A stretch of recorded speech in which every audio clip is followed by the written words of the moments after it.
Good evening, everybody. Welcome back to the Mythgard Academy. This is session number 25 in our discussion of the nature of Middle-earth, and we are really coming towards the end of things. This is going to be, I am still planning for this to be the penultimate discussion that we're going to have. I think we'll be able to finish it next time. Today, I'm hoping to get through everything up before the last one, the Rivers and Beacon Hills of Gondor, and then we'll discuss the Rivers and Beacon Hills next time, which is the thing I've been really looking forward to in this whole book so far. All right, so before we get started, my announcement for today is I wanted to show you guys. I want to make sure everybody had seen Space. Space is, I've talked about it, I've referred to it many times. What I'm showing you on screen here is Blackberry. Blackberry, named after the clever rabbit that you will remember from Watership Down, the one who can solve any problem and come up with any trick. We named the registration system, which behind the scenes is really complicated, Blackberry, after the rabbit for this reason. But anyway, it's also the companion to Goldberry, which is the name of our MA program registration system, custom registration system that was made. Beautiful system designed by the good folks at Eldarion.com. Strongly recommend them for web applications and stuff. They do awesome work. Anyway, so here we are. So Blackberry is what is being used right now for space registrations. It will always be used for space registrations, but there may be some other things added to Blackberry soon. Who knows? But definitely space registrations. So when you log into Blackberry, first you have to create a login, and you log in, and it gives you your home screen here, which enables you to enroll in confirmed modules, vote for upcoming candidate modules. You can look at the different candidates, the different modules that are coming up in the different months, and you can buy your tokens here and everything. It's really cool. It keeps track of how many you have. I bought a bunch of tokens a while back because my son really wanted to take some space modules, so I've been giving my tokens to my children so they could take space modules. I've got 3 left here, so I can keep an eye on this, so I know when my son's worked through the first set of modules, and I can gift him some more.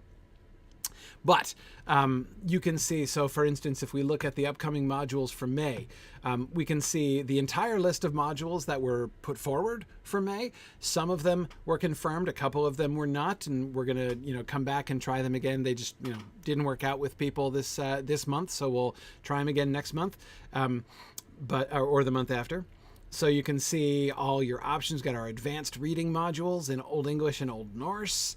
We've got biological concepts in fantasy and science fiction, taught by a biology professor who's teaching about how biology is used and used and abused in fantasy and science fiction. It should be really cool. Creative writing. We've got the ones with the numbers after them are the ones which are our serial modules, so especially for languages, right? If you're learning a language over the course of a number of months, right? So we have like a sort of a cohort that's going through there. So we've got our continuing cohort in Egyptian hieroglyphics. We're starting a new cohort in Klingon. That's going to be really fun. I love. I don't know how to pronounce this. Today is a good day to learn, which is a fun play, of course, on the traditional Klingon phrase. And it's really fun if you peek ahead. You'll learn the basics of reading and speaking Klingon in this module. And if you look ahead, if I go back to, let's see. Oh yeah, go up to the June modules. You'll see next month we're planning Klingon 2. I was just looking more at this last night. There it is, our Klingon 2. After you've learned basic Klingon, then you get to learn Klingon social patterns, right? How do you do you know the correct response when a Klingon tells you a secret, right? Anyway, it's It's really fun. Idioms, dialects, forms of address, familial terms, ritualized speech, really, really fun stuff. Anyway, there's also all this stuff you can go through. Lots of languages we do. There's lots of languages and literature, which is of course our specialty. Lots of fantasy modules and science fiction modules. And we're going to be expanding it. You can take a module on Tolkien and Magic by Serena Higgins. Those of you who were with us at Sunshine Moot got a little bit of a preview in Dr. Higgins talking about Tolkien and Magic. You can kind of dig into it more deeply there in this module. If you've ever wanted to learn Tolkien's invented languages, this module is an awesome start for this. Elise and James are basically going to be going through the Lord of the Rings and looking at the Elvish words that are used in the Lord of the Rings as a way into how do you begin to learn? How do you begin to figure out? What kind of patterns can you begin to see? And so, working from the familiar words and names, beginning to kind of put together and understand how the Elvish languages work as a really natural way to come to get what how those languages function. Anyway, it's really fun. Space is just such a perfect way to learn. I mean, it's a great kind of community to learn stuff in. It's been especially useful for language learning. We've had lots of people just rave about that because, learning languages is challenging, and a lot of people set out to learn a language independently. You get a book, right? You watch a video series, you try Duolingo, something like that. And you can make some progress, right? You can do it, but it's hard. It's hard to stick with it. It's hard to, move forward without support and without a community to help you. Our space modules are all of them. They're small groups, usually single digits of students and a dedicated professor working with you. So you've got, accountability and support and encouragement and community as you go through and learn this stuff together. And especially those modules that are serial modules, right? So you're starting where am I in May again? In May, you can see we're doing Latin in year 5, right? So we had a cohort of folks who started learning Latin back in January and have been learning together all year long so far, that cohort. And that's been really fun. So anyway, this is... I just definitely wanted to make sure folks knew about this. The last thing I wanted to draw your attention to, if I go back to my little BlackBerry homepage here, is this new promotion that we're doing in space this month, which we call the Hitchhiker Special. And that's if you refer a friend. So for those of our students who are already in space, if you refer a friend, you can send them a link, right? So you click here to get the referral link, and there's my little referral link there. You send the link to your friends and they click through that link and sign up. If they purchase at least one token of their own, then they get a free token. They get a second token for free or an extra token for free, and you get one for referring them. You may say, well, hang on, but I don't know anybody who's I'm interested in doing this and getting a free token. One token equals one free module, basically one free month worth of learning. So you can get a whole month free, right, when you sign up right now. But you're like, I don't know anybody to refer me. Well, email me. You know me, so send me an email. I'm in this, right? I've bought tokens, so I'm totally officially in the space program now. Send me an email. I'll be happy to send you a referral link. Then I'll get a bonus too. I'll get an extra one, either that my kids can use, or more likely I'll give it away. And hey, win-win situation, right? So anyway, you can definitely ask me if you don't know anybody else to ask. So if you want to know how to get into all this, right? Space, if we go down, if you go to the space webpage, this is signumuniversity.org/space. You scroll down past the instructions, and here's the BlackBerry thing. You can sign up for BlackBerry, right? There's our link there for BlackBerry. So that's how you get in. All right. So let us move forward again in our penultimate passage of text here this evening. So we finished talking about Galadriel and Celeborn last time. Oh, cool. Yeah, Nancy says she's doing her first space module right now, and it's super fun. Yeah, Nancy, are you doing hieroglyphics? Am I right in remembering that, or maybe I'm not sure. I'm not 100% on top of it, but I see some of these things coming through. Anyway, cool. All right, so let us jump back in. We got our last kind of miscellaneous thing. So, all right, here we go. Oh, you're taking the history of anime, Nancy. That's cool. Awesome. Oh, neat. Steven's doing history of anime and Lewis's Ransom trilogy right now. Cool. Yeah. Serena's doing a module on the Ransom trilogy. We did, of course, Out of the Silent Planet in Mythgard Academy a little while back, but she's doing the whole trilogy, so that's really cool. Neat. All right. Sylvan elves. Now, talk about a group that has not had that much written about them in the Legendarium, right? I mean, they kind of the Sylvan elves get a bit of short shrift in the Legendarium as a whole, right? It's very kind of Noldor centric generally. As just this afternoon when I was talking about this, I'd never really thought about it this way, but it was one of those things where, like, as soon as I said it, I was like, yeah, I never really thought of that before, but that kind of makes sense. And that's, when we think about it, essentially all of the lore that we have, the Legendarium, right, as we have it, the fictional frame of that is it all comes through Elrond's library, essentially, right? He's the sort of transmitter of most, including the Hobbit lore, right? He's where the Hobbits get, he's the source, right, for most of the Hobbit stuff, Bilbo's stuff and Sam's stuff and everything else. So it makes sense, right, that things are rather Noldor-centric. But anyway, let's look at some of the things that we learn about Sylvan elves and their language. The legends speak of a sojourn of many years and long debates before the Vanyar and Noldor,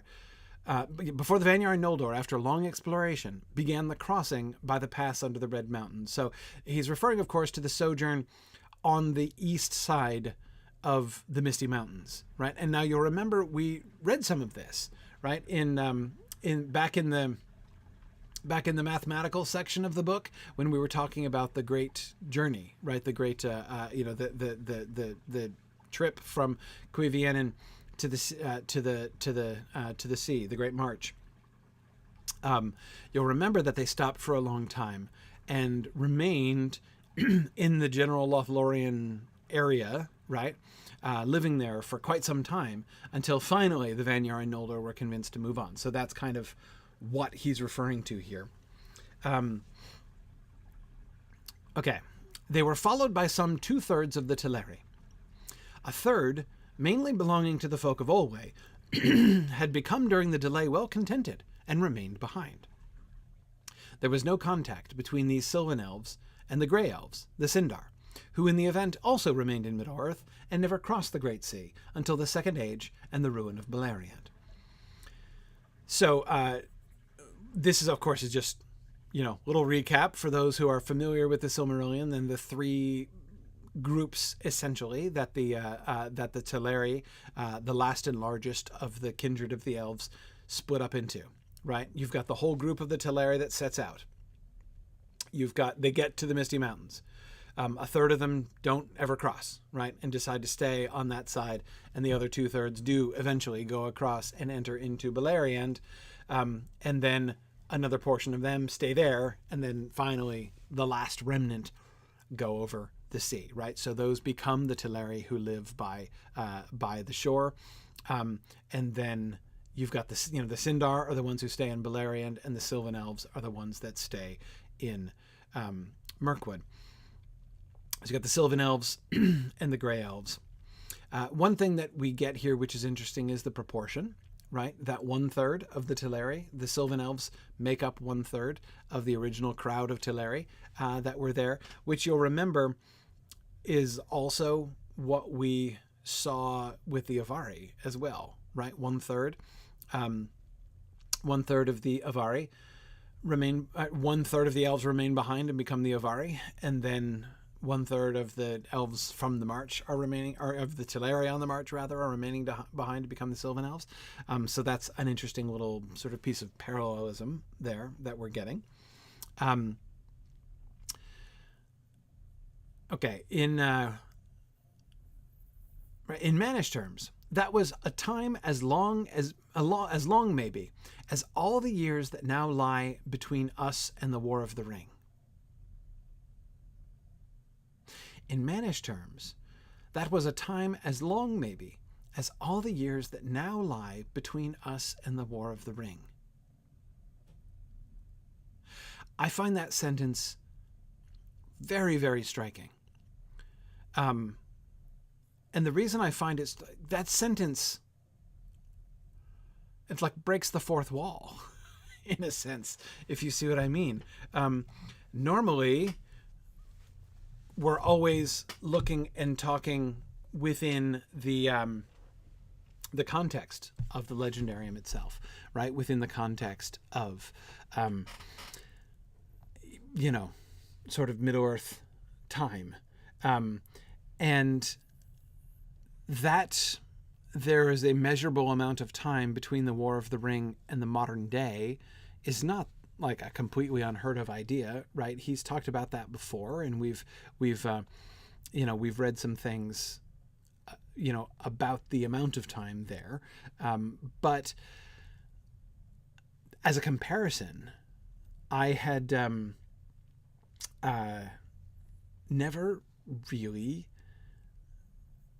I've never seen that kind of float up in the middle of it, right? Like the way in which we ourselves are being addressed, that line now between us. When I was just reading through this at first, I assumed the us meant the hobbits or something. Maybe the hobbits, maybe the men of Gondor, right? Wasn't 100% sure who the us was going to be, but the last people I thought the us was going to be was like us, like us modern readers, right?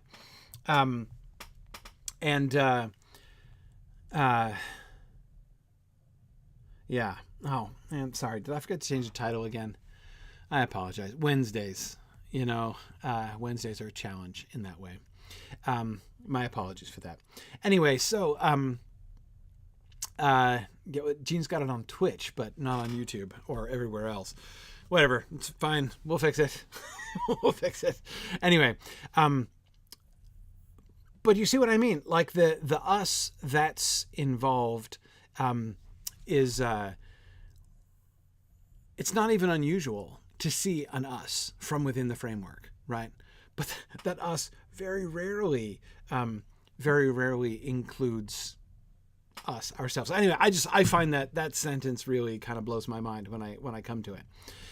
Any tongues of men, however close akin, would in such a time have diverged beyond recognition.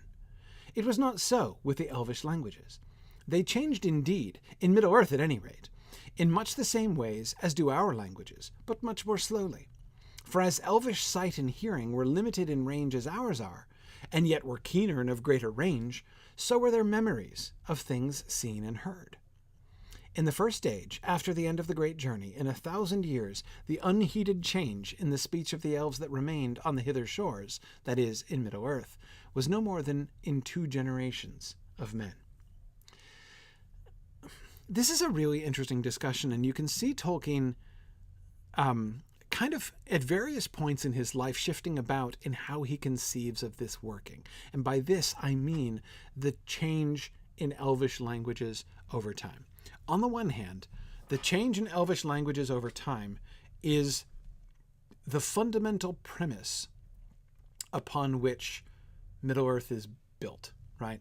He says in his prologue to the second edition of the Fellowship of the Ring that the story was primarily linguistic in inspiration. I know that I myself never really understood what he meant by that, but of course many of the things that we've been studying together in the Mythgard Academy have really helped me understand that much better, in particularly when we were reading, I think, what is the Hlamas? Is that in the Lost Road? I think it's in the Lost Road. Maybe it's in the Shaping of Middle-earth. I think it's in the Shaping of Middle-earth, Volume 4.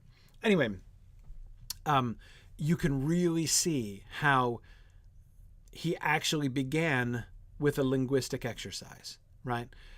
He starts by making up his own language. languages, right?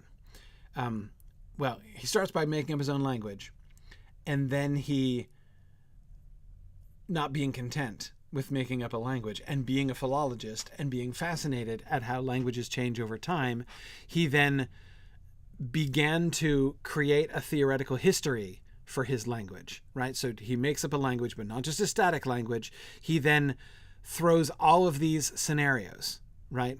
And does all of these fun what-if games with his imaginary language, right? What if the language that started over here, the people who speak that language leave that place, but some of them stay, but most of them leave and go away. And then when they're reunited, like, how will their languages be different now, right? From having been in different places.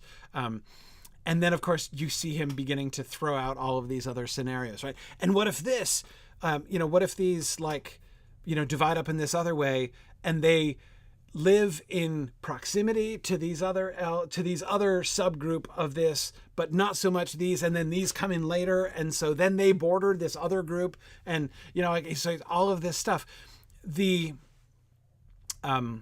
is why all of those things, the migrations of the elves, the different peoples of the elves, the geography of Middle-earth, is why it's all so complicated, right? I mean, if you've ever been sort of wondering as you're reading as you're reading the Silmarillion and you're trying to track, as so many people do, and so this is where so many people fail in reading the Silmarillion, right?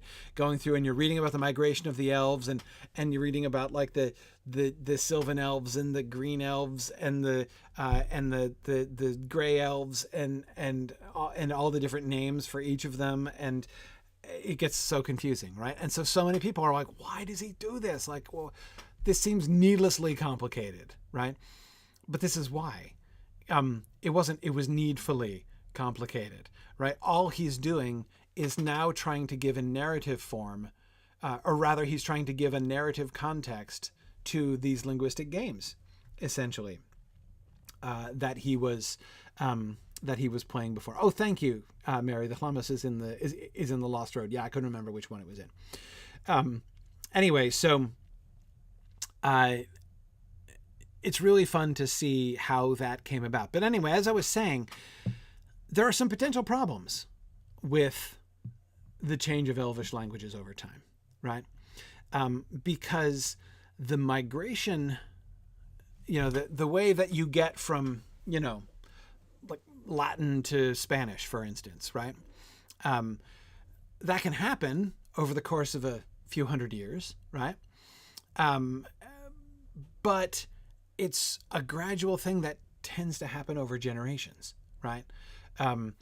So how has that situation changed when you have immortal speakers, right? The same speakers who are, like the people who, like when originally the people groups separate and then they come back together again after thousands of years. What if it's still the same folks, right? Will their languages have changed very much?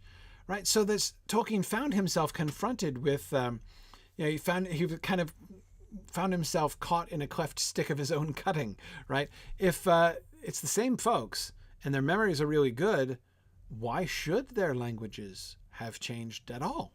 Right, I mean, I think we've all known people who have not been living, like somebody who grew up in Brooklyn and still speaks with their Brooklyn accent, even though they've been living in Chicago for 25 years, right? I mean, like we've all kind of known people like that, or, people who still have, their London accent after moving to America, 30 years later or something like that. Mightn't some of the elves be, at least some of the elves be like that, right? Still speaking the same dialect, the same language, the same speech patterns that they had when they grew up by Cuivianen, and no matter where they've been in the meantime, they're still the same folks, right? So as I say, Tolkien has had different kind of answers to this problem at various points.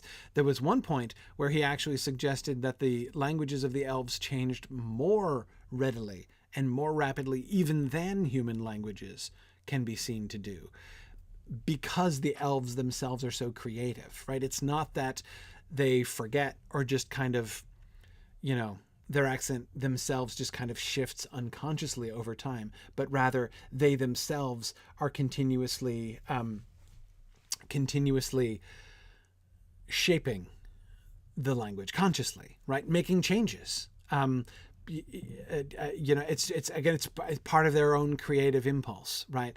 And so, whereas a human might be sort of retentive of their old accent, right? Exactly as you're suggesting there, Beclothis, have your accent come out when you're talking with family members, right? Like your mom from New Jersey, and that kind of thing. We see that kind of thing with humans. With elves, it wouldn't be just about I'm gonna code switch, right, in a particular in a particular context, but rather, I consider my own language, my artistic canvas upon which to work, right?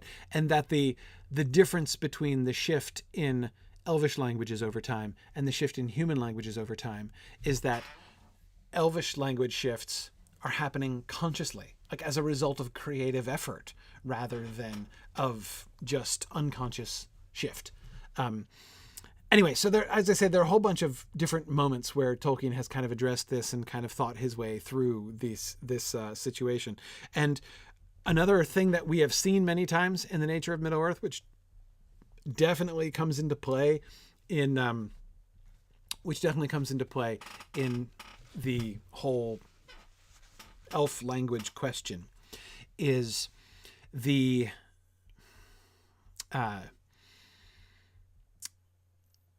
previous writings as received text trend, right? That we've seen in Tolkien a lot, how he tends to not make revisions and changes to his early work and then just, erase what he had before.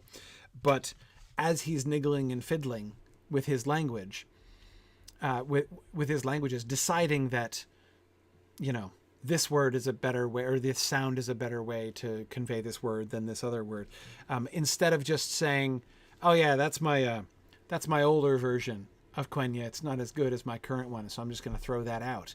Instead, he takes the whole history of his own development, his own creative development of the languages, and imposes that upon history, right? If there's a story that he wrote 20 years ago where he uses a particular version of a name or a particular version of a word, right? And then he later on is doing it differently. Sometimes if he's revising, sometimes he'll go back and change it, right?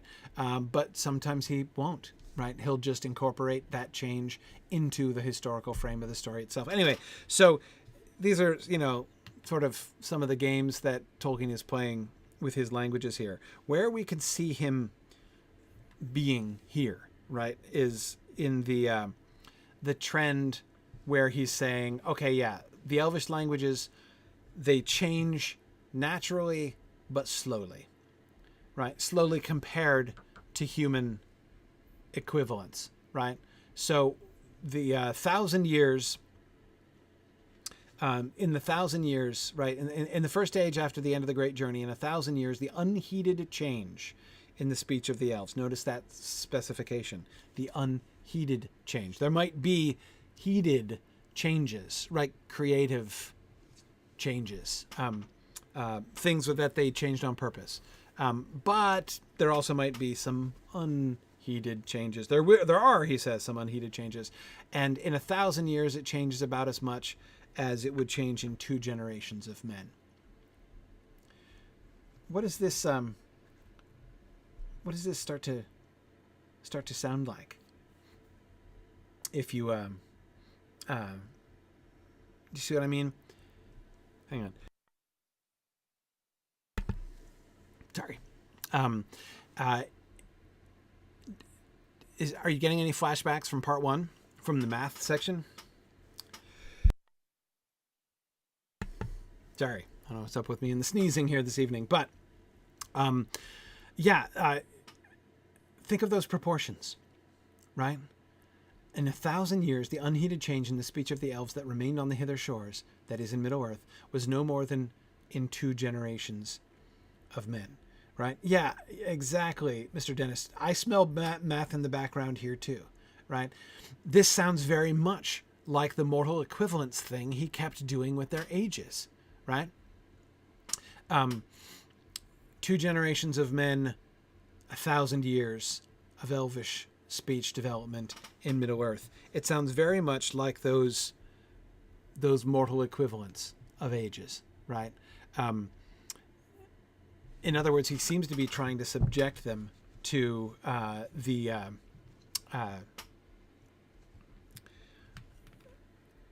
this idea of language change, to that same kind of pattern, right? And that strikes me as very likely, right? Very, very typical of Tolkien. Okay, let's keep going. Though the comparison of the Sylvan dialects with their own speech greatly interested the lore masters, especially those of Noldoran origin, little is now known of the Sylvan Elvish. The Sylvan elves had invented no forms of writing, and those who learned this art form, and those who learned this art from the Sindar, wrote in Sindarin as well as they could. By the end of the Third Age, the Sylvan tongues had probably ceased to be spoken in the 2 regions that had importance at the time of the War of the Ring, Lorien and the realm of Thranduil in northern Mirkwood. All that survived of them in the records was a few words and several names of persons and places. That's all that survives of the Sylvan language. So there are a couple things here, right? First of all, they'd ceased even to speak it. The influence of the Noldor and the Sindar in the western part of Middle-earth in the Third Age had become so profound that they don't even really speak their language, their own language anymore. And they never wrote it down. And indeed, it almost sounds like they were resistant to writing it down, right? They had no scripts at all. They never wrote. That itself is not strange among the elves. Writing was never a primary focus, at least not until, everybody started to die. That is, everybody started to get killed by Morgoth and things started being lost. So it's not strange that the Sylvan elves would not have a script or care about writing. The interesting element to me is that the Sindar did have a form of writing, right? And when the Sylvan elves learned it, they did not choose, or rather they chose not to adapt that usage, that script, that language, in order to preserve their own language, right? They just wrote in Sindarin as well as they could.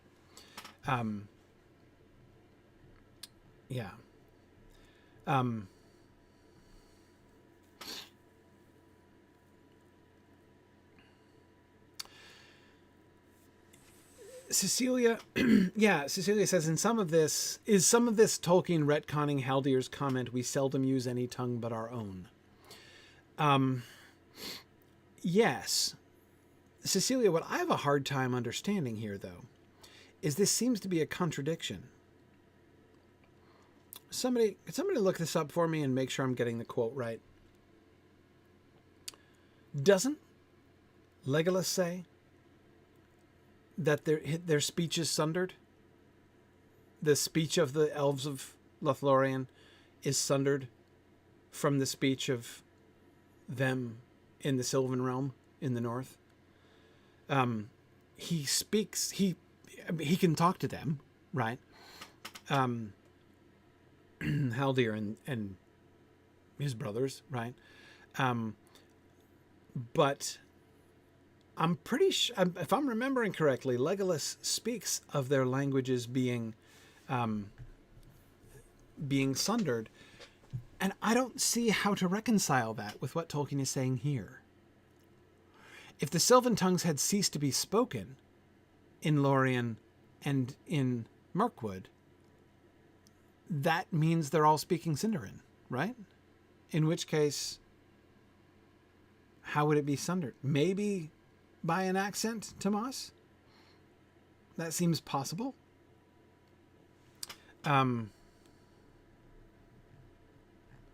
Yeah. Perhaps.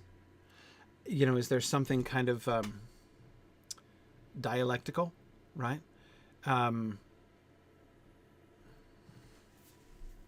But anyway, the point that I'm making here is that it seems to me that some of the stuff that he's doing here concerning not only the Sylvan elf language, the Sylvan language, but the Sylvan elves themselves, seems to bear a different relationship with the text of the Lord of the Rings than some of the other stuff he's been doing.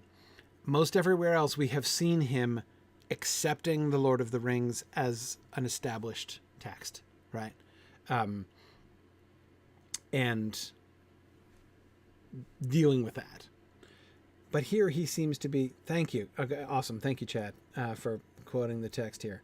The full text of the passage. Welcome, the elves then said in the common tongue, speaking slowly. We seldom use any tongue but our own, for we dwell now in the heart of the forest and do not willingly have dealings with any other folk. Even our own kindred in the north are sundered from us. Okay, I was remembering the word sunder, but he's not referring to their speech. Okay. They are sundered from... But there are some of us who still go abroad for the gathering of news and the watching of our enemies, and they speak the languages of other lands. Okay. Okay, great. Awesome. Alyssa is also pointing out,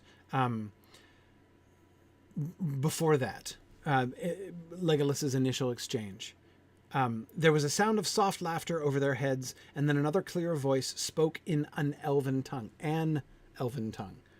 Right? Frodo could understand little of what was said, for the speech that the Sylvan folk east of the mountains used among themselves was unlike that of the west. Legolas looked up and answered in the same language. Yeah, I had always been under the impression they were speaking the Sylvan language among themselves, right? And Legolas was speaking in that same language too, as he surely would have known the language of the Sylvan elves, who were his people.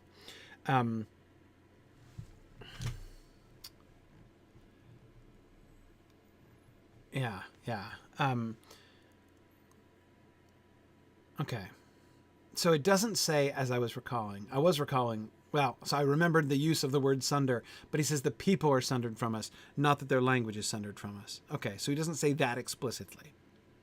But doesn't it seem to imply that they're speaking? And what he does say is that the Sylvan elves' language is different from that of the elves of the West, which is presumably Sindarin, right? Unless... Has Frodo just learned Quenya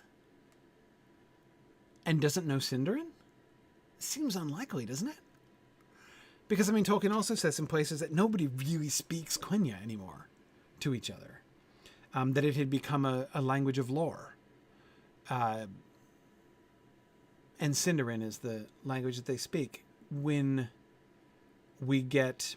Sindarin is the language that Thingol demanded that people speak, Jedar Thomas.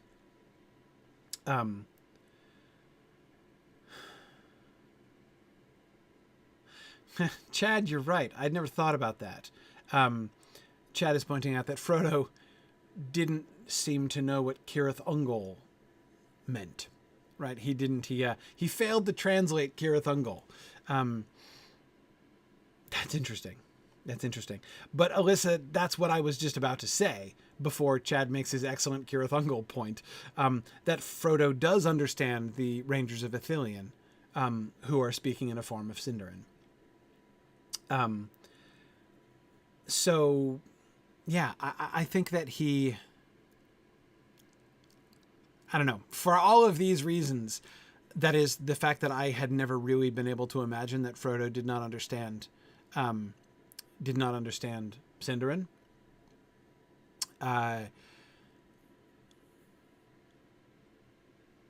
And the reference to the language of the elves of Mirkwood and Lorien being sundered from the language. Sorry, the word sundered is not being applied to languages, but being unlike that of the West, right? But I guess he seems to be.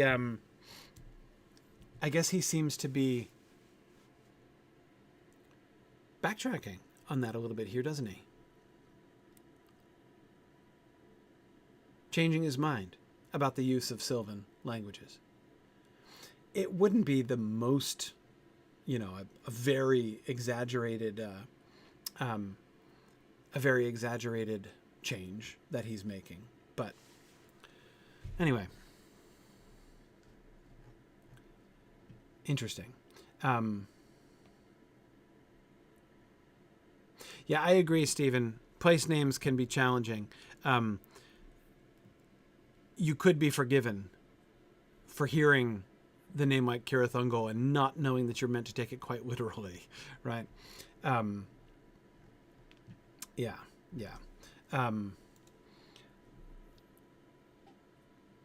Okay. Let's keep going.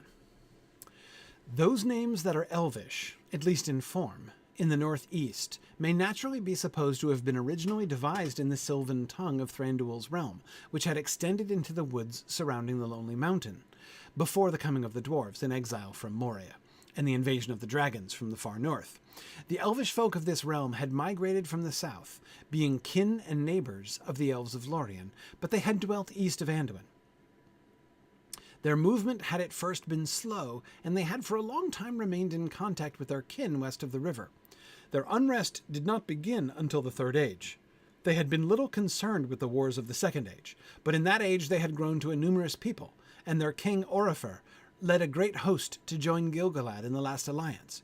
But he was slain, and many of his following in the first assault upon Mordor. Afterwards they lived in peace, until 1,000 years of the Third Age had passed. Then, as they said, a shadow fell upon Greenwood the Great, and they retreated before it as it spread ever northward, until at last Thranduil established his realm in the northeast of the forest, and delved there a fortress and great halls underground. I'm going to go back over those migrations at the beginning again. Okay, let's see. The elvish folk of this realm had migrated from the south, being the kin and neighbours of the elves of Lorien, but they had dwelt east of Anduin. Okay, so they were dwelling originally to the east of Anduin, like near where Dol Guldur would become, presumably, right? And they stayed in contact. So their kin west of the river, the elves of Lorien, and they didn't really run into troubles until Dol Guldur got taken over, and when the wars with Sauron in the Second Age began. Okay, that makes a lot of sense. Jay Toller's Dol Guldur. What was it? Amon Lanc? Isn't that the name? Before, Sauron moves in, and there goes the neighborhood. That's probably what he's referring to here, I think. And then they're like slowly, migrating up through into the woods. They end up kind of fetching up into the northeast as the darkness is spreading from Dol Guldur, right? So they remember Legolas's comment in the council, "We don't go that way," right? About southern Mirkwood near Dol Guldur.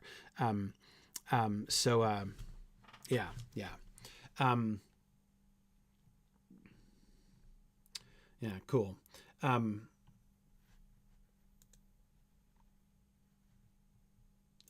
Very cool. Alyssa, that's wonderful. So Alyssa is saying that Andy Higgins and she addressed the Cirith Ungol thing years ago. In Tolkien's Lord of the Rings era Noldorin, what later became what is that which is now called Sindarin, Cirith Ungol translates to Shadow Pass, not Spider Pass. Vaguely ominous, but not a specific warning. So there you go. The Shadow Pass. There you go. Cool. Thanks, Alyssa. That's awesome. Great. So good to have so many smart people here. Let's keep going. Orifer was of Sindarin origin, and no doubt his son was following the example of King Thingol long before in Doriath, though his halls were not to be compared with Menegoth. That is the Elven King's halls, of course, in northern Mirkwood.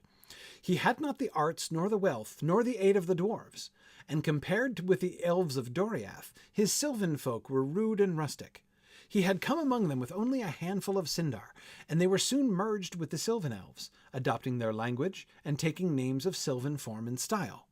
This they did deliberately, for they and other similar adventurers, forgotten in the legends or only briefly named, came from Doriath after its ruin, and had no desire to leave Middle-earth, nor to be merged with the other Sindar of Beleriand, dominated by the Noldorin exiles, for whom the folk of Doriath had no great love.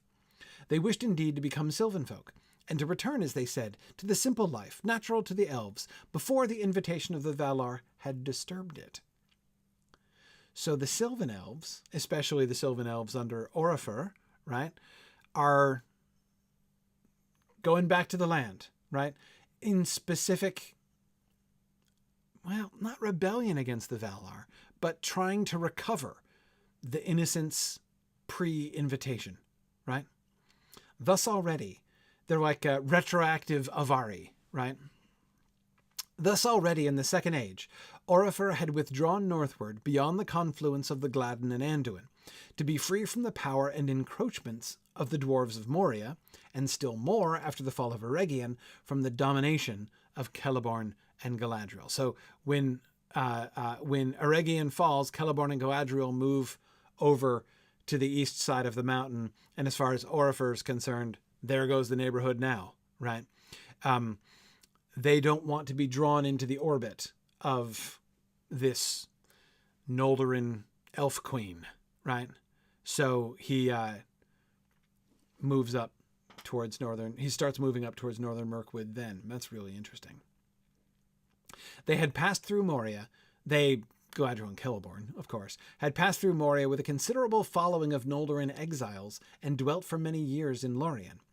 Thither they returned twice before the last alliance and the end of the Second Age, and in the Third Age, when the shadow of Sauron's recovery arose, they dwelt there again for a long time. In her wisdom, Galadriel foresaw that Lorien would be a stronghold and point of power to prevent the shadow from crossing the Anduin in the war that must inevitably come before it was again defeated, if that were possible, but that it needed a rule of greater wisdom and strength than the Sylvan folk possessed. She saw the strategic importance, in other words, of Lorien, right?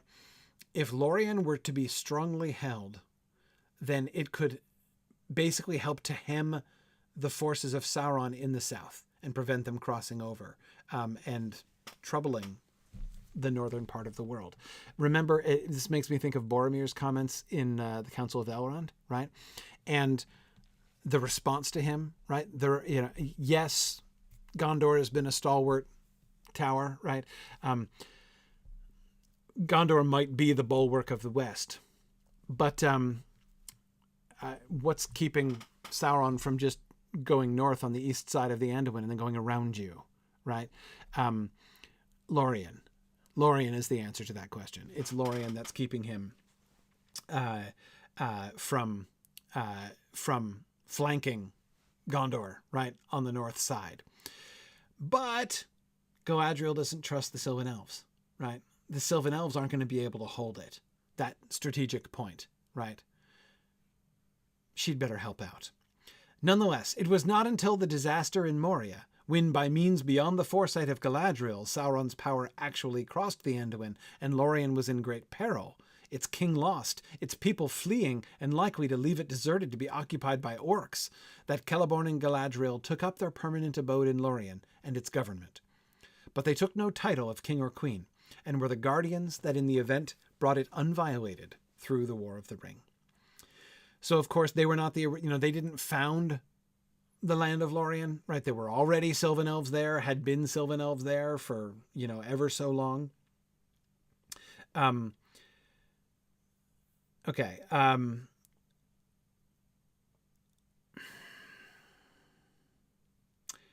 Yeah, it is interesting that they move east closer to the shadow, like the Noldor being on Morgoth's border. Jay Tollers, I agree. And you can see, especially in this perception of the strategic importance of Lorien, there is a kind of an echo of the Leaguer, right, of Angband. It's not the same thing exactly, but it is like an echo of that, isn't it? And that's really interesting.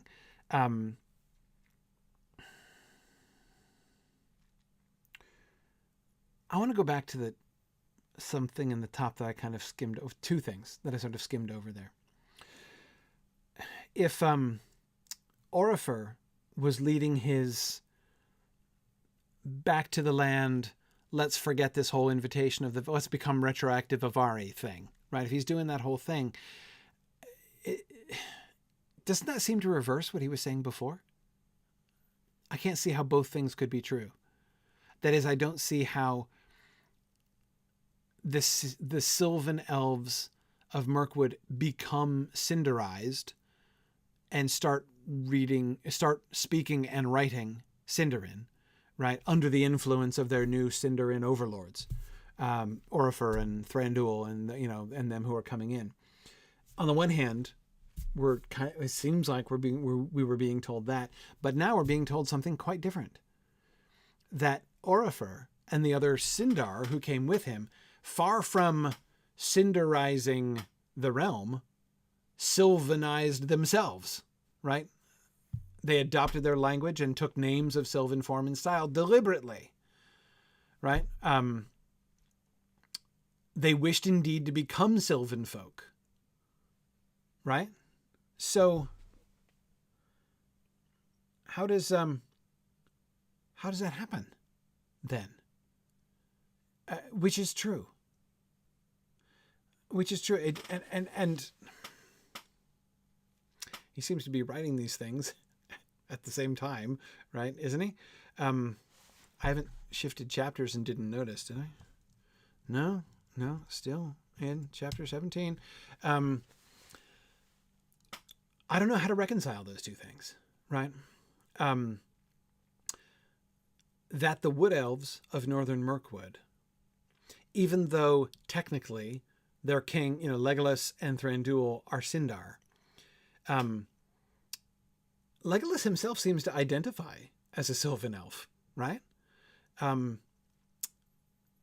Think about how he talks about we of the Sylvan folk when he's talking about not being able to really communicate very clearly with the stones of Eregion. Remember that when they're passing through Holland, he seems to identify with the Sylvan folk. He doesn't think of himself as a Sindar, even if he is technically, right? Yeah, I don't.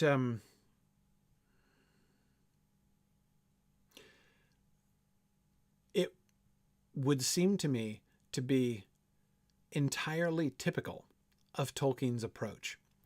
Entirely typical of Tolkien's approach if what we are seeing here is Tolkien taking these two Sylvan realms, which start off right next to each other, right? There's just the river in between them. You've got the elves of Lorien over on the one bank, right? And then you've got right on the other side of the river, you've got the living in Amanlunk, and where Dol Guldur will someday unfortunately become. So they're right there on the other side of the river, and they're practically one people, right? But they kind of live a little bit apart, but they're in close communication and they're right there. And then you've got the elves, over here on the east bank, moving north and drifting a little bit further away.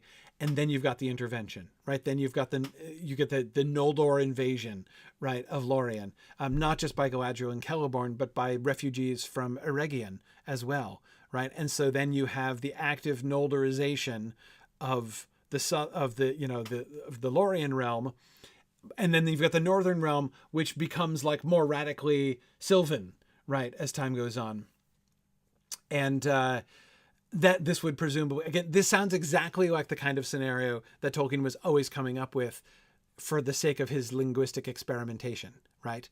Now, what would the Sylvan language look like under those circumstances, right? What if they don't just drift geographically away, but one of them is then invaded by, Noldorin, Sindarin speaking, Quenya influenced Noldorin folks, right? And then at the same time, there's like a Sylvan revival movement in the north, right? Now, what will their two languages look like? Again, that sounds exactly like the kind of thing that Tolkien would do just in order to create a fun linguistic scenario for him to play with the change of the languages and the way that those two Sylvan dialects grew apart from each other, right? So I totally buy that. If I have to choose between the two, between like the quasi-colonial Sindarization of the Sylvan elves, where the Sylvan elves gradually lose their language and culture, to the small number of like Sindarin adventurers who come in and kind of take over, and I'm choosing this Sylvan revival every day of the week when it comes to that. So I like this story in this paragraph. This works for me. But it looks like, doesn't it sound like Tolkien was not really sure which direction things were going there? That he's still kind of, he's still brainstorming. He's still trying to figure this out. I think, right? Okay. I think this is my last passage from chapter 17 here. Thranduil had not long returned. That is, not long returned from the Battle of the Last Alliance, where his father and a huge portion of their army was destroyed, right? So Thranduil's rule begins in crisis, right? Thranduil had not long returned when the disaster of the Gladden Fields occurred. When he retreated from the war in the first year of the Third Age, he heard ill news. The Orcs of the north regions of the Misty Mountains had also multiplied and spread southwards, and many had crossed the Anduin and were infesting the eaves of Greenwood. The history of the Orcs is naturally obscure, and whence these Orcs had come is not known. In the final destruction of Thangorodrim and the casting out of Morgoth, their begetter, those in his immediate service had been destroyed, though no doubt some escaped and fled east into hiding. But in the Second Age, Sauron, when he turned back to evil, had gathered to his service all the Orcs that were scattered far and wide in the northern world, cowed and masterless, furtive lurkers in dark places.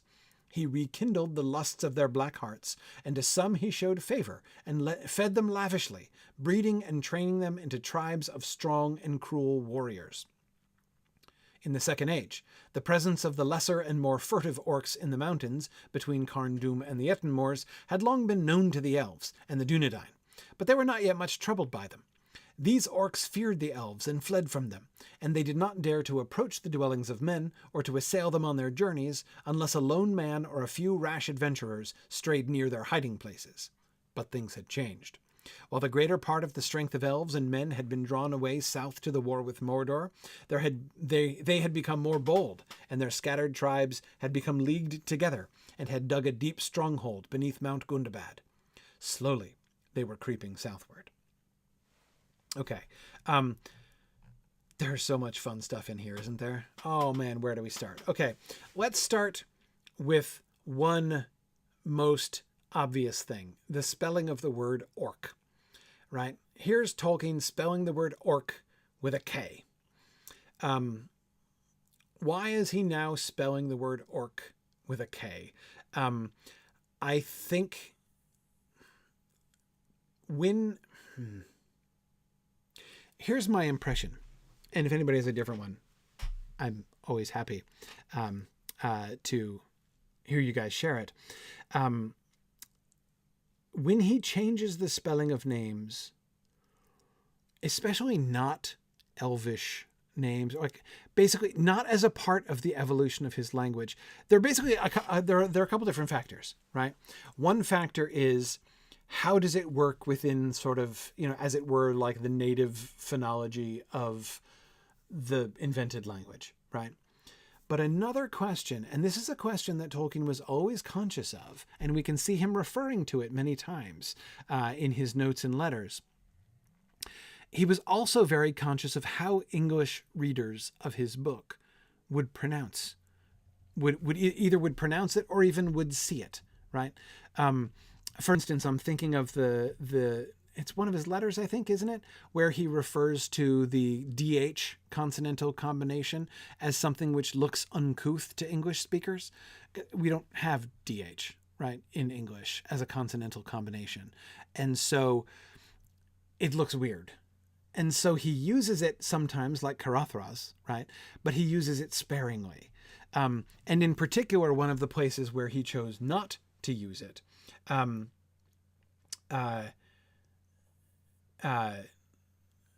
was in Galadriel's name. Like Galadriel's name, it was very much on the table to spell Galadriel's name with a DH, Galadriel instead. But he chose not to do that because he was afraid it was going to look too weird to English readers. Remember how, I'm forgetting, somebody remind me, who's the guy, was it Chamberlain? Who is the guy who called his names eye-splitting, right? When he was reading, wasn't it the guy that he lent Chambers, right? The guy that he, the guy that he lent the alliterative Children of Hurin to, and the guy made this comment about, first of all, he called the names Celtic. The eye-splitting Celtic names. That's exactly the thing I'm referring to. I'm not remembering the full context there. And, we get that kind of slightly wounded response by Tolkien when he says, I'm sorry if the names split your eyes, right? But they're certainly not Celtic. And he goes on to basically kind of defend it, right? And say like the names, it's like, actually, I think the names are actually quite good, right? Because they're based on this whole language. Like this, I did not just like make up a whole bunch of weird names. But yes, that reference to that his experience with not only an intelligent, but a highly learned reader who was clearly put off by the names, right? Not just by the number of the names or anything, but he called them eye-splitting. Thank you, David. It's in letter 19. Could you remind me the person he's writing to? It's bothering me. I can't remember off the top of my head. It's bugging me. So if you could tell me, that'll put me out of my misery. Anyway, so yeah, Crankshaw. Thank you, David. Thank you. Right. Anyway, oh wait, Crankshaw. That was was it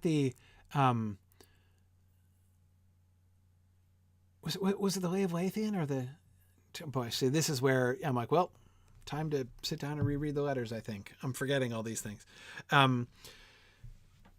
It was the Jest. Okay. Yeah, it was the Jest, not the Children of Hurin. Great. Okay. Yeah, that's what I was just, when I saw the name Crankshaw, I'm like, wait a second. That's not the Children of Hurin guy. Yes. Okay. Anyway. So it was Baron and Lithian. Okay. Anyway, the point is, this is also, there's another reason why the name Celeborn, right? He knew he was running a risk there. Because he knew there was a chance that English readers were going to pronounce that with a soft C. And as indeed, of course, has many times been the case, right? Many people pronouncing, Celeborn and Celebrimbor and all that kind of thing. So he experimented in some places with spelling it with a K, just to make the pronunciation more transparent, basically, to his English audience. At the end of the day, he couldn't do it because it doesn't fit. Like, they don't use K's that way, right, in Sindarin. So he's like, no, I can't do it. But he almost did it, right, for the sake of his English readers, right? It is my conclusion, right? It is my belief that he's changing orc with a C to orc with a K for exactly the same reason, basically. That he wants it to make sure everyone's pronouncing that with a hard C. And of course, the stakes are a lot less in the word orc than in the names of elves, right? Or in the name of elvish things like the Celebrant or something like that, right? I think that that's what's behind. I think that that's what's behind the change from C to K here in the spelling of orc. But notice the picture. No, it's not that they were necessarily. I don't know. I mean, I agree. It doesn't seem like it's hard to imagine that a lot of people were just saying "orse," right, the whole time. I doubt it. I doubt that was happening. Maybe it was also just that he wanted to make it look harsher. Like K's, it's a ORK looks a little bolder. Maybe to differentiate it from orca, right? Yeah, no, these are not killer whales. Don't think about killer whales. Yeah, I don't know. Maybe, possibly. I'm not sure.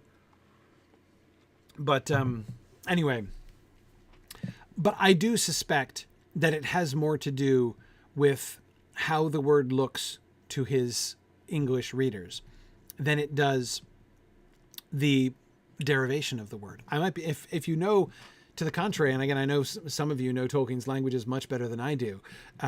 If you know anything to the contrary, anything in the evolution of his languages at this point in his life, that would have led ORK to be a more natural spelling of it than ORC, let me know. But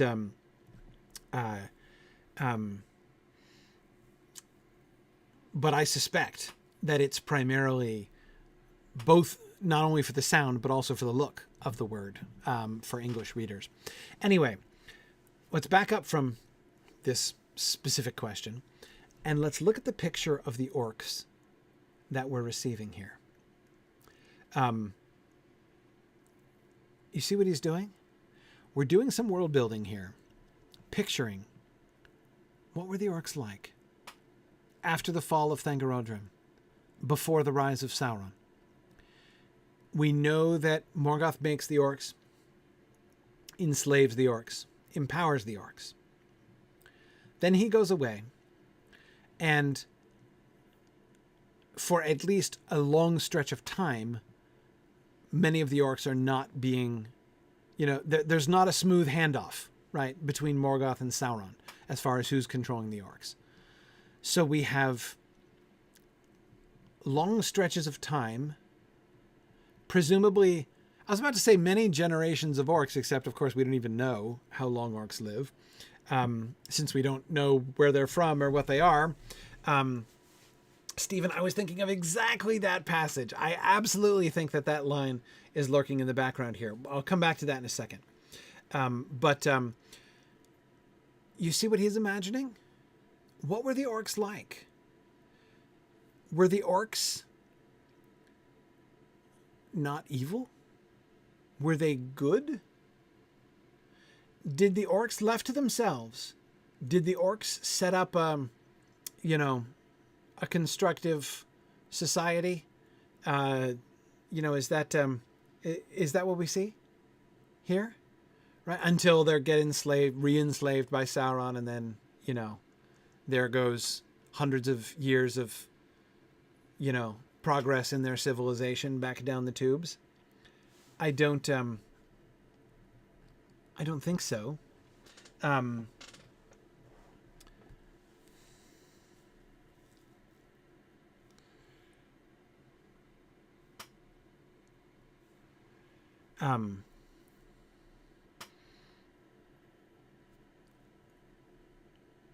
Do you see the picture that he's making? What happens to the orcs when the will of Morgoth is removed from them? And the thing that I find most fascinating about this passage is that it helps us to see what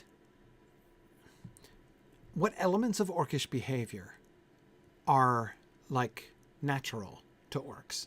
What elements of orcish behavior will they do left to themselves?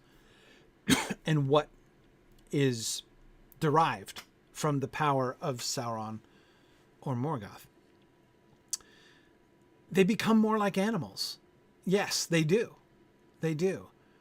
They're cowed and masterless, furtive lurkers in dark places.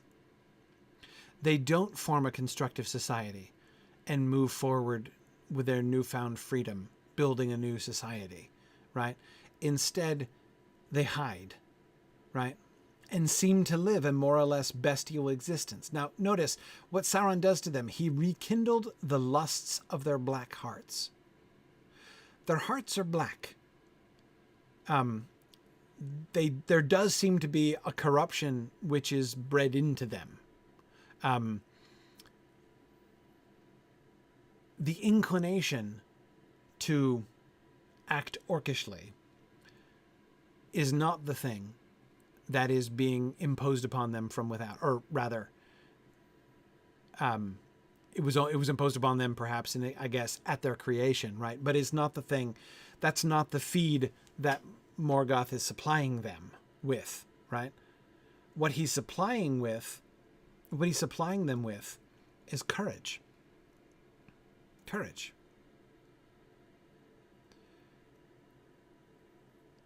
They're cowed. They're furtive lurkers. What does Sauron do? Rekindles their lust. It makes them braver, more willing to go do bad things. How do they act? Left to themselves? Again, fearfully. They don't dare to approach the dwellings of men. So they don't form raiding parties and go to loot and pillage human settlements. Not because they don't want to. Not because they'd really quite rather not. Not because they just want to be free and live in peace. But because they don't dare. Because they lack the courage. And then when they'll still, like, if some men come to them, they'll fight them, right? But they won't seek them out because they're not brave enough. The courage, the ferocity, the will to enact their, the desires of their black hearts, that's, it seems, like the fire that Morgoth and Sauron build up within them, right?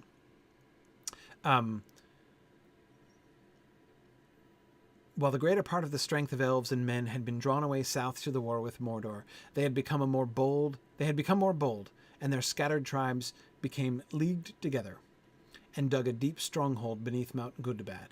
Slowly they were creeping southward. Sauron's back now, right? And they are gaining. And this, Stephen, is where I was thinking of that line that you were talking about. You remember the line in, chapter 2, right? Of the Fellowship of the Ring? When it says, when the narrator tells us that trolls were being seen again, no longer slow-witted. But what's the word? But something and armed with dreadful weapons. What's the adjective? I'm missing a word from that passage. Yeah. Shoot, I can't remember what it was. I hate it when I can remember a line except for like one word. Cunning, thank you. Yes, cunning. Cunning and armed with dreadful weapons. Thanks, Chad. Yeah. I absolutely believe that sentence is what is in Tolkien's mind when he's writing this, right? He's giving this whole explanation, right? Sauron is back, and Sauron is putting forth his own will, and the creatures of Morgoth are now gaining from his power and coming under his dominion. Yeah. Carrie, we have no way of knowing how long an orc would live. Because we don't know what orcs are from, right? Assuming orcs did in fact derive from elves, you'd think that they would not be mortal, right? They wouldn't just die of old age. But this seems to me to be one of the reasons why Tolkien rejects that idea. Why he was so dissatisfied with that. Because I don't think he wanted orcs living forever. So yeah, it's,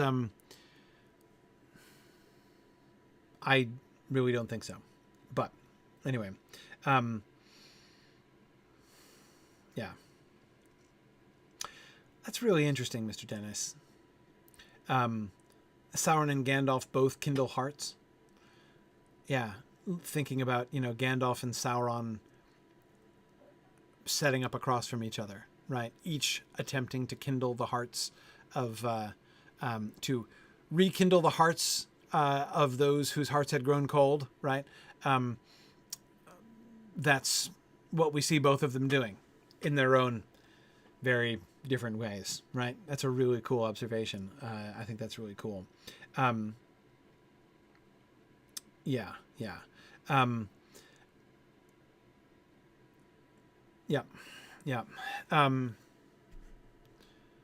Okay, let's keep going. It is now vain and indeed unjust to judge them. This is Gil-galad and Elendil. The question is, Sauron comes back from Numenor and he's a mess, right? He's just had a major setback. Why doesn't Gil-galad pounce right then? Why does he give Sauron time to gather himself before the War of the Last Alliance begins? Because there's a gap in time there, right? Why should that be? So this is Tolkien essentially responding to an objection, right?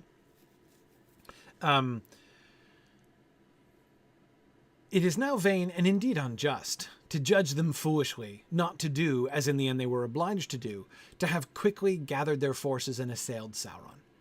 Yeah, you can say that, right? You can say that they should have swooped in right away and stomped on Sauron while he was still weak. They could not have any certain knowledge of Sauron's intentions or his power, and it was one of the successes of his cunning and deceits that they were unaware of his actual weakness and his need for a long time in which to gather armies sufficient to assail an alliance of the elves and western men. Simple answer to why did they take so long to attack? They didn't know that he was weak. Maybe they would have taken a risk had they known, but they didn't know. How could they have known, right? He succeeded in keeping them from knowing that. His occupation of Mordor, he no doubt would have kept secret if he could. And it would appear from later events that he had secured the allegiance of men that dwelt in lands adjacent, even those west of Anduin, in those regions where afterwards was Gondor in the arid Nimrais and Calanarthan. Of course, we know what he's referring to here, right? Whose allegiance had he secured of the men who were on the west of Anduin, right? We're talking about the Oathbreakers, right? They're one example, right, that we have of that. So he had a whole bunch of allies. This helped him to sort of conceal his own activities, right? What's going on over there. But the Númenóreans occupying the mouths of Anduin and the shorelands of Lebanon had discovered his devices and revealed them to Gil-galad. But until Second Age 1600, he was still using the disguise of beneficent friend, and often journeyed at will in Eriador with few attendants, and so could not risk any rumor that he was gathering armies. Okay, so Sauron's original gathering of armies was done in secret from the start, right? And although, so when he says the Númenóreans occupying the mouths of Anduin, he's not referring to Gondor. This is pre-Gondor, right? This is during the Second Age. There were Númenóreans who were, Umbar is a Númenórean port, right? So down there on the southern coast of Gondor and down into Umbar, we've got there's a Númenorian presence. They figure out, they discovered his devices. They figured out that he was an enemy and that he was gathering armies and was probably going to be dangerous, right? And they reveal him to Gil-galad. But it took them a long time to get there. And he was still using the disguise of a beneficent friend, right? He's still in Anatar mode. And he often used to go and hang out with the elves, right? Journeyed at will in Eriador with few attendants. And so he tried to prevent any rumor that he was gathering armies. Okay, at this time, he perforce neglected the East, where Morgoth's ancient power had been. He wasn't recruiting in Rhûn. Why not? Well, because he wasn't over there, right? He was in Eriador, right? He was concentrating on Celebrimbor and whatnot, right? And though his emissaries were busy among the multiplying tribes of Eastern men, he dared not permit any of them to come within sight of the Númenorians or of Western men. So he was doing a little bit of work over there in the East, trying to recruit, but he himself neglected the East. He couldn't really whip things into shape over there. So he did not have vast armies of Easterlings coming over because his focus, his attention was all in the West, and he had to keep everything totally secret, right? Okay, so anyway, this is all as to set up and explain why most of his activities were unknown, right? So they couldn't have known. The orcs of various kind, creatures of Morgoth, were to prove the most numerous and terrible of his soldiers and servants, but great hosts of them had been destroyed in the war against Morgoth and in the destruction of Beleriand. Some remnant had escaped to hidings in the northern parts of the Misty Mountains and the Grey Mountains, and were now multiplying again. But further east were more and stronger kinds, descendants of Morgoth's kingship, but long masterless during his occupation of Thangorodrim. They were yet wild and ungovernable, preying upon one another and upon men, whether good or evil. Okay, hang on. Notice here, we're not getting that same picture of orcs that we got in the previous passage, right? We don't see the evil but timid and fearful orcs, right, who don't dare to attack men here. At least not among these orcs that he's talking about, these great orcs. The stronger kinds of orcs out there.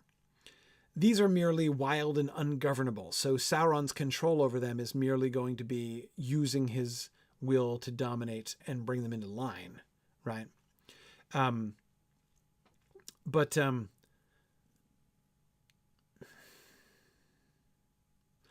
I don't even understand this sentence. Further east, there were more and stronger kinds, descendants of Morgoth's kingship, but long masterless during his occupation of Thangorodrim. He's not saying these orcs were the descendant of Morgoth's orcs, and they've long been masterless since the fall of Thangorodrim, right? That's not what he's saying. He's saying these orcs have been free agents ever since Morgoth occupied Thangorodrim. Which means what? They derived from when Morgoth was ruling in Utumno? Is that the idea here? That while he was in Utumno, he made orcs? Is that the kingship in question here? But then he goes to Thangorodrim later on, and so, he loses time. So even these were free agents even during Morgoth's rule in Beleriand. Is that what he's saying?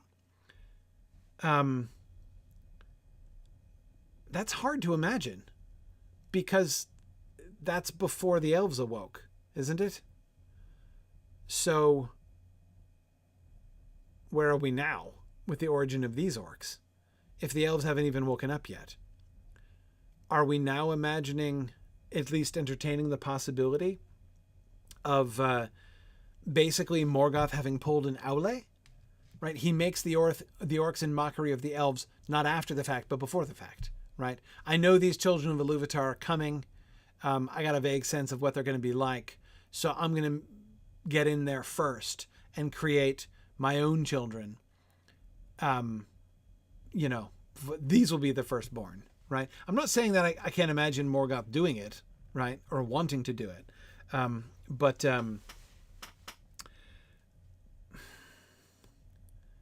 that's a big deal, right? And does not fit very well with the kinds of theological decisions he was making, right? About orcs. Here's the only other thing I can think of what long masterless during his occupation of Thangorodrim could mean. I have one other theory. My one other theory is I'm thinking in conjunction with what he says about the East. Remember, he just said that out East, I think it's back up in the previous slide, right?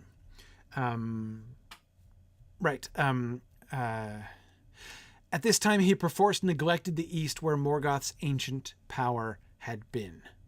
Okay, so Morgoth, and there I believe the reference is to the Garden of Eden, right? To the corruption of men, right? The story of Adonel and all that kind of thing, right? So you've got the humans awake in Hildorian, and and Morgoth finds them, right? So Morgoth goes over there, and he corrupts the humans, and he sets up this culture of Morgoth worshiping humans, right? Of which there are some who are like not comfortable with that, and they migrate and eventually become the Edain, right? Over many generations. But, or how many generations is of course one of the problems we saw him trying to solve earlier on. But early on in the nature of Middle-earth.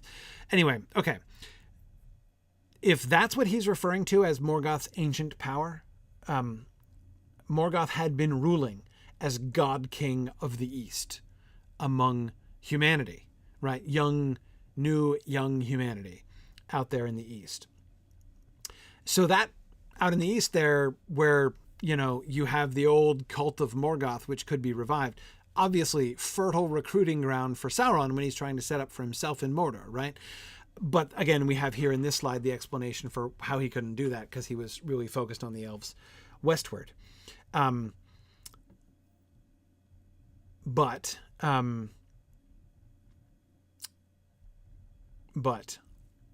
is it possible then that when he talks about the orcs being... Did he bring orcs with him from the north where he was based, right, out to where he corrupts the elves, out to the, you know, where he sets up the cult of Morgoth out there among the humans? But then he left them there and returned to Thangorodrim, as we know he does, right? So when he returns back to Thangorodrim to play out the wars in Beleriand, he's left some orcs over there. And those are the orcs we're talking about, right? So he brings these particularly large and strong subspecies of orcs with him when he heads out to the east, right? And then he leaves them there and comes back. That's my other theory. Now, it is possible, J. Towers, that there could be post-awakening of the elves and pre-chaining of Morgoth, but that's a tight window. It's a tight window. It's possible. It's possible. It's not consistent. Well, I mean, it's not consistent with some things, of course. It's not consistent with when we're told about the orcs exactly, but maybe. I mean, it's possible. But again, remember Tolkien going back and forth about how, you know, he kept wanting to prolong that time. So maybe this comes from when he was imagining quite a long time, millennia, right, between the awakening and the visit from Orome, right? So in that case, Morgoth would have had more time to make orcs up there. It's possible, right? Or again, here's another theory about my out in the east with the men theory. What if this were to be read in conjunction with his theories that the orcs are derived not from elves, but from humans, right? What if these orcs of the East are orcs, the original orcs, essentially, right? The descendants of the original orcs that Morgoth made from human stock, which he would have done from the humans he was, working with out there. And then he brings some of them back with him to Thangorodrim. And then, there we are. I don't know. I mean, again, it's all because the nature and history of the orcs is so uncertain, right? It's really kind of hard to figure this out. But those seem to me the main possibilities there. But it's hard to figure it all out. It's hard to rectify all of it. Exactly, Jay Towers. The orc problem keeps getting bigger. I know it, right? Okay, let's keep going here. But not until Mordor and the Barad-dûr were ready could he allow them, Sauron, of course, could he allow them to come out of hiding, while the Eastern orcs, who had not experienced the power and terror of the Eldar, so these are orcs who they're completely naive. They have never encountered elves before. Whoa. Or the valor of the Edain were not subservient to Sauron. While he was obliged for the cousining of Western men and elves to wear as fair a form and countenance as he could, they despised him and laughed at him. Right? Anatar is a laughingstock among the Eastern orcs.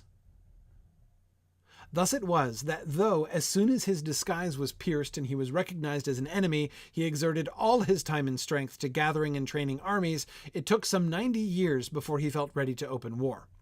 And he misjudged this. Now, this is the invasion of Eriador we're talking about, not the Battle of the Last Alliance anymore. And he misjudged this, as we see in his final defeat, when the great host of Minas Tirith from Númenor landed in Middle-earth. His gathering of armies had not been unopposed, and his success had been much less than his hope. But this is a matter spoken of in notes on the Five Wizards. He had powerful enemies behind his back, the East, and in the southern lands to which he had not yet given sufficient thought. How about that for a tantalizing couple sentences, right? The Five Wizards notes, that's the stuff in the Peoples of Middle-earth. That's the place where we hear about the names of the blue wizards, which suggest that they actually did not fail and set up wizard cults, but magic cults, but in fact were working hard and successfully against Sauron, right? He was thwarted. His defeat was enabled by the work of the Five Wizards. And notice here also, he does have the blue wizards operating during the Second Age, right? It was the work of the blue wizards during the Second Age in the East and in the southern lands that were making things hard for him, right? And were preventing him from building as large armies as he might have built without them, right? Yeah. Amazing. Okay. Here I put this slide up just because I need your help, because I don't understand this. This is the dwarf voices. It is false to make dwarves uncreative or poor linguists. They had a great interest in languages, which is more or less dormant until they began to associate with other peoples, but they could not conceal their voices. Phonetically, they were acute and could pronounce learned languages well, but their voices were very deep in tone with laryngeal coloration, and they among themselves spoke in a laryngeal whisper. What's a laryngeal whisper? I don't think I'm able to imagine a laryngeal whisper.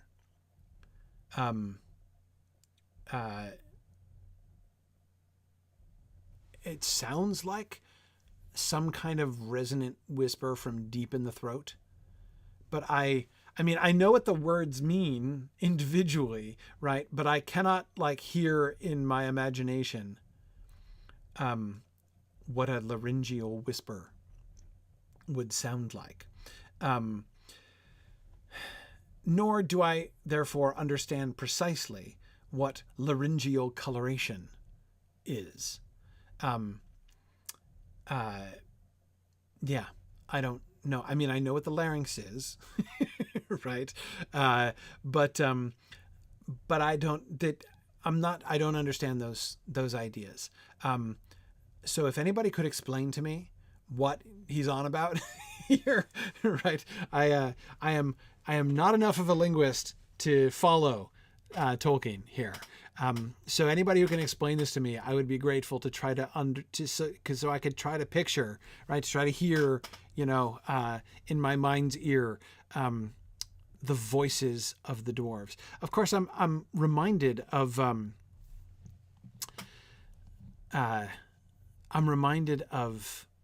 two. There are two other references, right? That immediately popped into my head when I was reading this passage. One of which I referred to in my subtitle there. Can't you hear their voices, right? Sam can tell elves from their speech, not from their language, right, but just from their tone of voice. There's something in the voice of elves that not only is identifiable to Sam, but makes elves so obvious he can't believe that anybody can't tell an elf right away just from hearing them talk, right?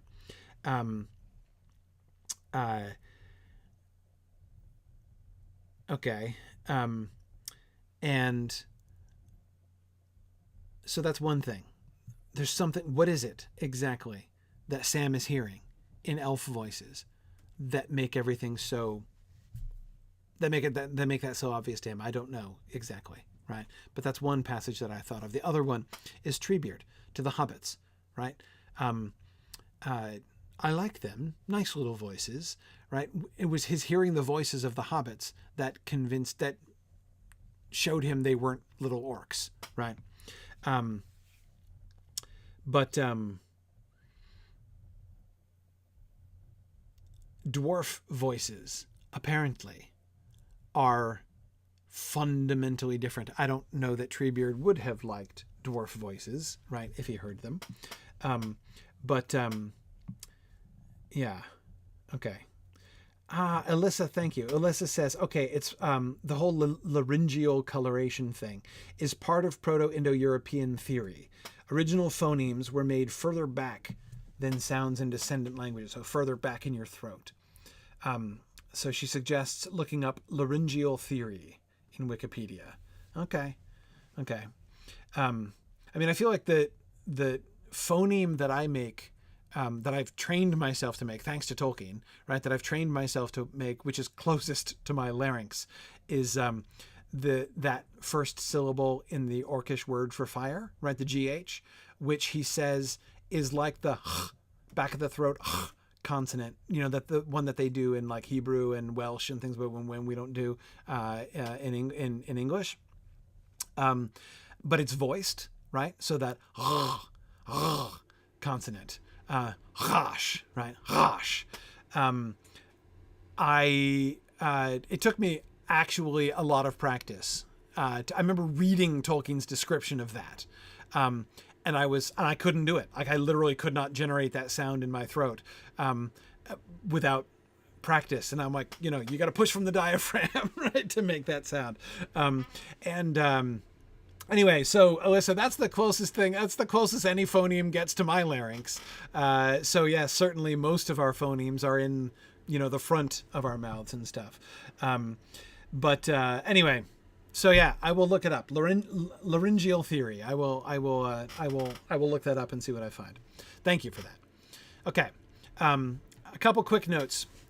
Two quick passages from the some of the extra material from the Hunt for the Ring. This one was really interesting in that he's speaking explicitly about something that in Exploring the Lord of the Rings we've talked about a good bit with some uncertainty, because it's a little uncertain in the published text exactly how well and in what circumstances can the ringwraiths detect the presence of the One Ring. Right. So here we go. Saturday, September 24th, 3018. Gandalf speeds across Enidwaith. E, that is Ringwraith. We've got Ringwraiths E and F, right? E is Kamul, right?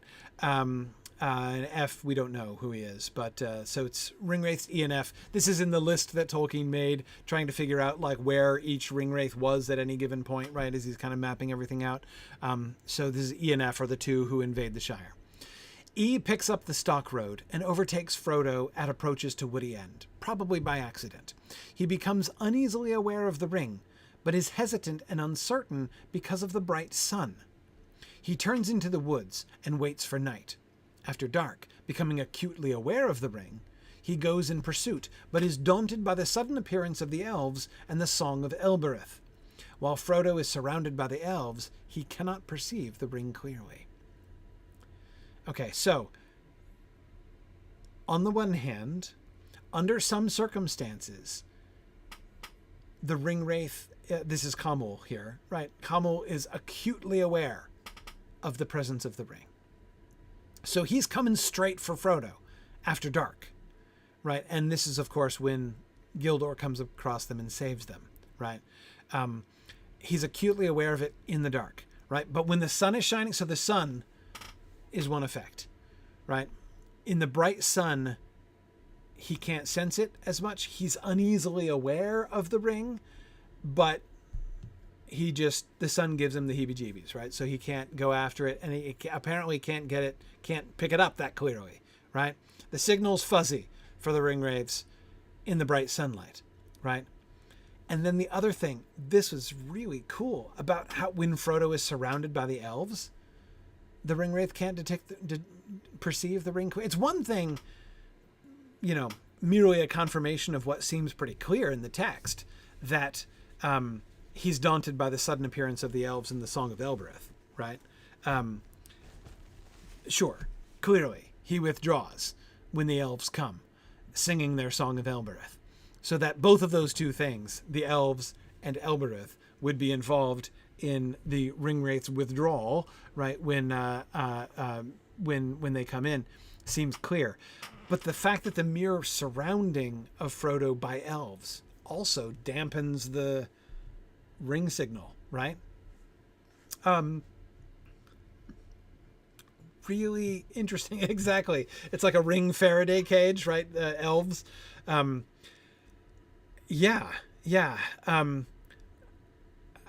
It makes you wonder, right? Why did they not send them with like 10 or 15 elves just to surround them, right? If it's like if being surrounded by elves provides you a kind of spiritual invisibility, right? I don't know. But that's interesting. Okay. Next, another passage. In this one, we learn more about the running water thing. We've talked about this on a couple different occasions at various points when this has come up with the Ringwraiths.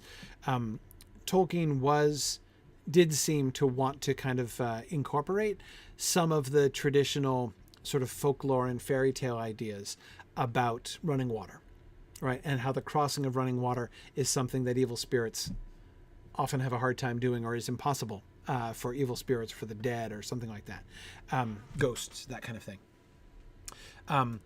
You may remember Christopher's comment. I think this was back in when we were talking about the history of the Lord of the Rings.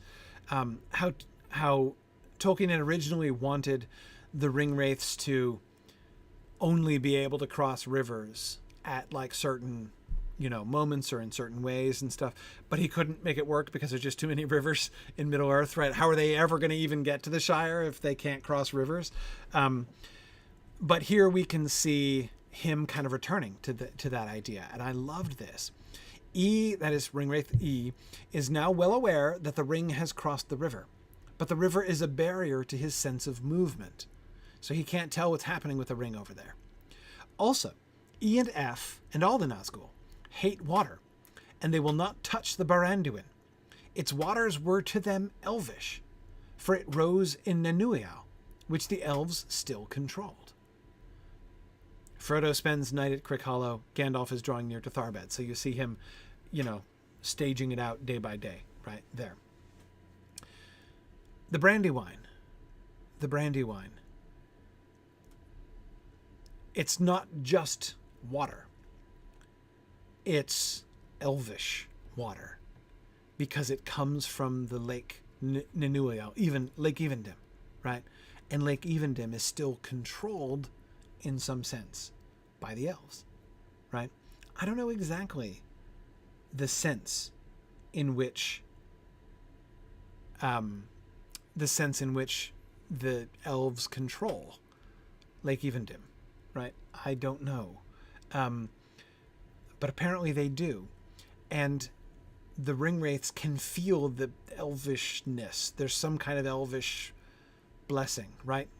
The Brandywine smells like elves to the Nazgul, clearly, right? And this is really interesting, because you see what this looks like. Tolkien is kind of folding in here, right? He seems to be kind of folding in an elvish blessing of the Shire, doesn't he? Right? Just as we will learn later, and I don't think even Tolkien knows yet necessarily. No, by the time he's doing this, he probably does. We will learn later that the Rangers, right, the Dunedain, have been protecting the Shire, have been sheltering the Shire for many years. Apparently, I think the elves have been doing that too, it seems, through this blessing on the Brandywine. Now, I don't know that they're necessarily doing it on purpose to protect the Shire, right? I don't know that they have a set purpose to protect the Shire like the Dunedain do, right? The Dunedain are protecting the Shire on purpose. I don't know that the elves are protecting the Shire on purpose through the blessing of Lake Evendim and the Brandywine River. But that, I think, is really interesting. And yeah, the Shire folks, Cecilia, don't know that they have this protection, right? Are completely unaware of this. Think about how they think of the Brandywine and how how Mary thinks of the Brandywine, right? And there they go. It's probably an unintended consequence. Another thing that it makes me think of, this concept puts Gildor's words to Frodo in a new light, don't they? It's not your Shire, right? There are others apart from you who are invested in this land, right? Yeah, it's interesting. I don't know. And sure, Catrion, I can certainly imagine the elves being concerned with maintaining the corridor to the Grey Havens, and thus retaining control over Thranduil for that reason. Yeah, I doubt that they're necessarily attempting to shelter the Shire, but it's still interesting. It's still interesting. Yes, Captain Button, the link to vampires is non-coincidental. That is, I'm not saying that he's saying that the wraiths are vampires, right? But Bram Stoker in Dracula and Tolkien here are both of them playing off of the same kinds of folklore about running water, essentially. The Nazgul and their difficulty, their uneasiness in crossing, rivers, and their discomfiture in the the Bruinen, are closely related to Dracula only being able to cross the Thames at the change of the tide, for instance.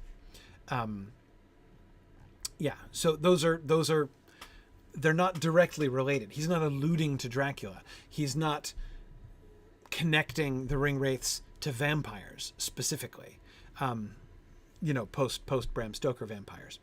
Don't forget that post Bram Stoker vampires are still a relatively new thing in Tolkien's world. Anyway,